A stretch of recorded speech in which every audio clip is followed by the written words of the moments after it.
Gubernur Sumatera Selatan Herman Deru merasa bangga salah satu putra terbaik Sumatera Selatan Irjen Pol Firly Bahuri lulus dan dinyatakan berhak menjadi ketua KPK melalui proses penyeleksian. Menurutnya, kepercayaan diberikan merupakan amanah bagi tugas baru yang diemban sekarang. Sosok Irjen Pol Firly Bahuri yang tegas dapat menjadi contoh guna memberantas korupsi di Indonesia. Sebagai orang Sumsel, tentu saya merasa sangat bangga.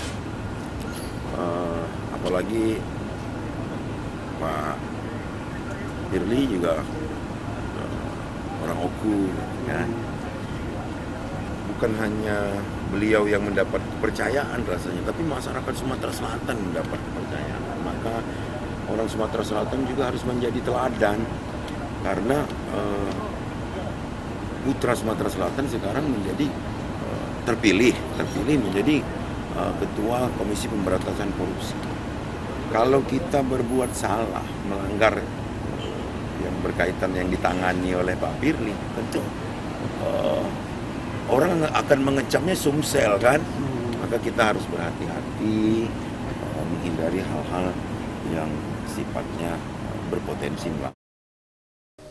Dirinya menghimbau para pejabat agar berhati-hati dalam menyusun anggaran guna mencegah tindakan korupsi, serta selalu menolak pungli sebagai sumber awal untuk korupsi.